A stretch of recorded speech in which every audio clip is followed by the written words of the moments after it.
Hi Steve, this is Don Bremer. I was your instructor here at SMDC. Towards the end of the class, you had asked to know about how to do a color gradient on a scatter chart and a histogram with a Gaussian curve. First one I'm going to do is the color gradient on a scatter chart. I've just created two sets of numbers here going from 9 to 0, 0 to 9. And I'm going to select these numbers, come up here to Insert, and Scatter, and I'm just going to do a regular scatter plot. I know that you see what's on top. I'm just kind of showing you the meat. So right here I've got my scatter plot, and what we wanted to do is we wanted to have red on top, yellow in the middle, green on bottom. So I'm going to click here in the background here for the chart, right click, give me a context sensitive menu, and come down here to Format Plot Area. Boom. When I see that, it says what kind of fill do we want? We want actually a gradient fill, but in this case we want to be able to fill the gradient with the colors we want. You can see from what I was playing with here right before.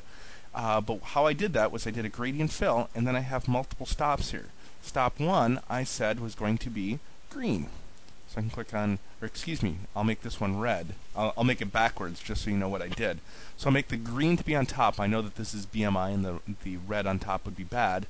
But green is on top, and now stop 2 is going to be where does the yellow start.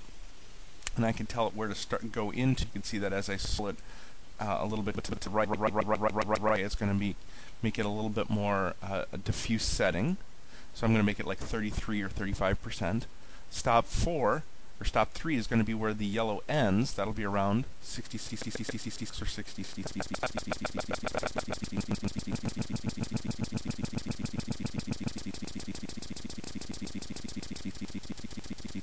I'll make it 67. And then the last one is stop 4. I want that to be red. So I'm going to click red color.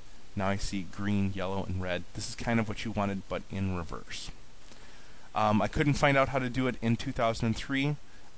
It's only possible in 2007. The same way with the histograms that we were looking to do right here. What you wanted was you wanted a histogram of the amounts, but then you also, the bar chart part of it as the amounts, but then you also wanted to have a line behind it that was much more curved. So I'm going to select on the amounts here. I'm going to go to Insert, Columnar Chart, 2D column, and boom. We have something that looks like a regular curve. If I can move it up. There we go. Now what I'd like to do is I'd like to add in some data to it so that the x-axis is what I would want as the bin numbers. So I'm going to say select data up here, and now it says what is the horizontal or x-axis. I'm going to edit that to say that it's going to be the 150 through 1095 or 1950. Boom. When I do that, 150 to 1950, and it shows this part right here. But what we really wanted was a kind of a line behind it that was a soft curve. To do that, I'm going to take my amount right here. I'm going to copy it and bring it over. I'm going to call this one curve. Now I'm going to add it to this chart by simply clicking on an edge, taking an edge of my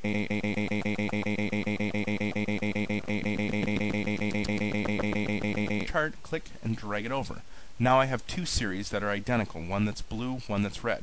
But the red, I want to get a curved line. So I'm going to click on the red chart, or the red bar chart part, right click, giving me a context sensitive menu, and change the chart series type. Now I have the columnar chart up here, but what I'm really looking for is the line charts down below. And I'll make it a simple line chart like this. Click OK. Boom, we have this kind of a line chart. What we might also want to do is format the data series, and in that case we would be able to make it curved. Thought that was it.